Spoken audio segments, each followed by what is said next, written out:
Hi, everybody. So I want to talk today about one of the most important policy issues that will affect innovation on the internet today, and it will affect all the things that Chris Anderson talked about just a couple of minutes ago. And so you can clearly see how what he said depends on something that we call network neutrality. And there are lots of different ways to describe what network neutrality is, and I suggest that the basic question that we need to discuss here is the question of who controls the internet. And this question comes up because there has been a change in technology. In the original internet, users decide how they want to use the network. And that's a consequence of the internet's architecture. The internet's architecture was originally based on a design principle that we call the end-to-end arguments.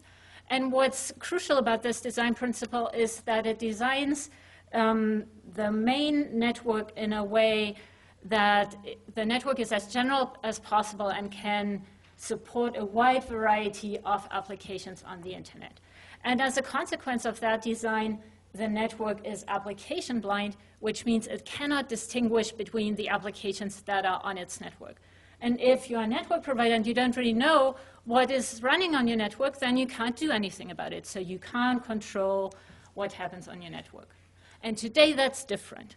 Today, technology is available that allows network providers to look into the data packets on the network and to see what's in there. And then once they know what's going on, they can control what's happening. And the network neutrality is really about the question, to what extent is this a problem? And network neutrality proponents think that there is a problem and that we need to restrict the extent to which network providers can control what's going on the network. But as I said, lots of people have different conceptions of network neutrality, and so I want to suggest 4 questions that will help you think about or understand what people are concerned about. And the first question is, if you look at a proposal, does the proposal ban blocking by network providers? And if it doesn't, then it's not a network neutrality proposal. So that's the core aspect of any network neutrality rule. Then the second question, does the proposal just ban blocking or also discrimination? The third question, should the network provider be allowed to offer different types of services? And if yes, who should be allowed to charge for it? And then the fourth question is, well, do we need any exceptions? And if you talk to different people, you'll see that they all come down on different sides of these issues. And I just want to go through these questions and give you an idea of why people may be concerned of what's going on. So the first question, as I said, is should network providers be allowed to block applications that are running on the network? And the best way to think about it is, I think, to think about the following story. So in 2002, 2 entrepreneurs named Niklas Sandström and Janusz Fries thought, wouldn't it be nice if we could use the internet to place phone calls? At the time, nobody thought that was possible. In fact, David Clark, one of the famous computer scientists at MIT and one of the fathers of the internet, had publicly said he didn't think this would work given the architecture of the internet at the time. Network providers, of course, weren't really interested in the technology because it was a huge threat to their business model. But Sandström and Fries didn't care about all that. They went ahead, developed their software.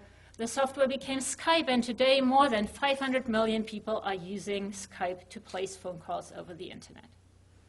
So we have 2 entrepreneurs who have an innovative idea for the application. Nobody thinks it's possible, but it doesn't matter. The application would be a huge threat to network providers' business model, but it doesn't matter.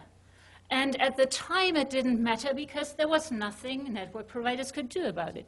They couldn't control what was going on their network. But I said today, that's different. Today, network providers can control. So does it matter? Imagine you have this great idea for a video platform that will revolutionize the way people watch TV. Once they've used your application, they will never go back to cable again. Of course, there are risks.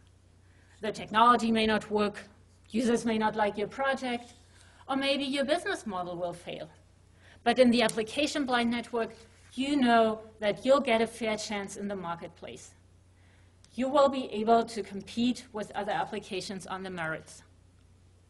In today's network, cable providers may squash you. The network can turn against you anytime and block your application or slow it down. There are many reasons why network providers may want to do so. Maybe your application competes with theirs. Maybe they just want a share of your profits. Maybe they don't like your content. Or your application is slowed down, as happened to BitTorrent, because the network provider wants to manage bandwidth. Whatever the network provider's reasons, if your application gets blocked, your project fails, and you won't be able to reap its benefits.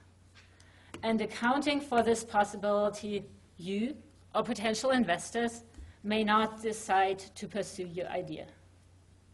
Thus, without rules that prevent blocking, that's the first idea behind network neutrality, we will get less application innovation, and that's bad for economic growth. And of course, if you think about it, applications are what makes the internet useful for us. And so if we have less applications, there are less interesting things we can do with the internet. There is also a more direct impact on users. Users choose the application that best meets their needs and that provides the best value to them. If I'm working on a research project that uses Skype to have project phone conferences, I'm unable to use the internet in the way that creates the most value to me. Or if I'm interested in content that my network provider happens to restrict, my ability to inform myself, educate myself, contribute to the discussion on the topic is reduced. And so without a rule that prevents blocking, we not only will get less applications, the internet is also generally less valuable to users in all different domains, political, cultural, social domains, the economy, everything. So that's the idea why we may need a rule against blocking. So second question, if we think we need a rule against blocking, do we also need to ban discrimination? And the answer to that is relatively easy. So discrimination means you slow down packets of applications you don't like, or you speed up your own application so that other applications are at a disadvantage. And as you can easily see, if I can't block, but I can discriminate, I just slow down the applications I don't like so much that they become intolerable to use. I mean, if you've ever used Skype on a really bad connection, you know that after a certain amount of delay, it's just not fun to use anymore. And so people will just stop to use the slowed down application. And the network provider has reached the same effect as it would have through blocking. So usually people say, if we want to ban blocking, we also want to ban discrimination. But then that raises a very tricky question, which is, how do we define discrimination?